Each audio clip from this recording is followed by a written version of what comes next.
Our main topic, symbolic or a step towards rearranging this geopolitical chessboard here in the Middle East and around the world for that matters. What's the significance of this summit we're seeing between Turkey, Iran, and Russia? Are they trying to form this anti-Western alliance? Dan, your thoughts? What we saw is a summit of the sanctioned or a coalition of the widely condemned, but I would agree it's not exactly an alliance. It's a matter of, a confluence of interests, but there's also irritants in the background, as has been said. If it was truly an anti-Western alliance, I suppose they'd have to recruit China and North Korea. But Russia and Iran are anti-Western. Turkey hedges its bets, and therein lies the strength of Erdogan, because no one wants to upset him too badly. I would also say that much depends on how you view democracy in the world. There is a perspective that says that in despotism is strength, because dictators don't have to bow to the whims and occasional idiocies of an electorate, and that's not necessarily so wrong. So I think the real question is what the democratic world can do to give what for to this perspective. Hovering above, perhaps, are the Iranian attempts to carry out attacks against Israelis on Turkish soil in Istanbul. Essentially, Iran damaging Turkish tourism or Turkish economy, even a classic case of frenemies, so to speak, right? Look, Israel is not courting friction with a country of 80 million people that is potentially able to wreak havoc in Gaza and in general get in its way. So I think Erdogan would have to go pretty far to harm his rapprochement with Israel. The Israeli interest is too great. I suppose if there's some kind of a three-way deal that enables Erdogan to invade Syria unimpeded, and Iran agrees to that in exchange for somehow Israel's actions being limited by Russia over Syria, that could upset Israel. I doubt Russia would go along with that, because the fact that Russia gives Israel carte blanche more or less over Syria constitutes much of the leverage that Putin has over Israel.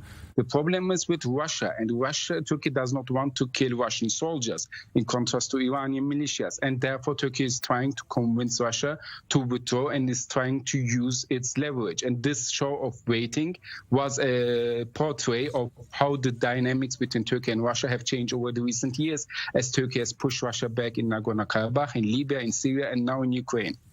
And obviously, please, Dan. I mean, I really have to say, I'm sure all of that is 100% true, but really what we have here also is the media amplifying this moment because it was so absurdly entertaining. I mean, here's Putin, probably the most reviled leader in the world today, having, supplanted, Kim Jong-un practically in that capacity. And he's obviously annoyed and somewhat humiliated. No one puts baby in the corner type of... we see him making faces and, tapping his foot, and it's hilarious. And it's clickbait, and this is why it was so amplified. Doubtless, it's part of the game that was mentioned as well. Russia is facing a resources dilemma of sorts. Can the potential Iranian delivery of drones, which is still being denied, by the way, help Russia determine this dilemma of where to invest its resources? Look, Russia's economy is surprisingly weak. I mean, the classic resources curse is that one's economy becomes too dependent on natural resources that eventually run out. In the case of Russia, it accounts for about 20% of the world's production of natural gas and of oil, and that sector is probably responsible for a third of their tax revenue, and without it, they would be toast, because the Russian economy produces relatively little for an aspirant superpower. I mean, I have to think it is rather undignified for them, for the successor state of the former Soviet Union, to be going to Iran hat in hand looking for drones. So, look, the fact that they're now moving the goalposts, I think, is a big challenge for the world, because it really undermines the point of view that had been telling Ukraine and was represented by the likes of Henry Kissinger, that you're going to have to negotiate with Russia, and if you only give up Donbass, maybe that creates a face-saving way out for everyone. It looks like Russia sort of pocketed that point of view, which did seem reasonable, and is now looking for more. And if they do get the drones, and if they do continue being able to find markets for their oil, albeit at a discount, in China and India and elsewhere, this could go on for a while. Part of the equation is if Erdogan can compel Russia as part of some complex, multifaceted deal to end its blocking of wheat from Ukraine. I mean, that's one of the big issues on a table right now, and I haven't heard much about it from the summit, but it might have come up, and I have to hope that it did.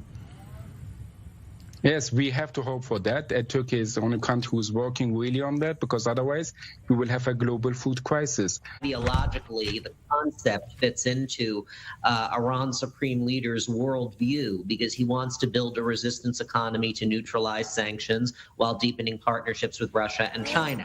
And so this kind of framework fits into that mindset. And Dan Perry, before we conclude, maybe Putin is just, the best geopolitical map reader, because as we've mentioned, multiple interests and clashing interests, but still he manages to navigate. Well, you have to judge, you have to judge actions that take place versus the goals. And I don't know what Putin's goals are, but I have to say, if he were a reasonable person, then his actions of the past year would have to make you question whether he's really such a brilliant chess master as some of his very cynical acolytes would have you believe. I mean, Russia's been diminished in a whole variety of ways, and I'm pretty sure that Putin would have remained fabulously wealthy and probably sitting pretty on his throne, even without this maneuver, putting aside the morality and ethics of what he's done and the damage and death that he's spread around the region. Gentlemen, thank you so very much for this enlightening conversation. Omer Kilchik, almost right this time around. I will work on that. Jason Brodsky, Dan Perry, thank you very, very much for your insight. As always, hopefully we'll see you again on the show.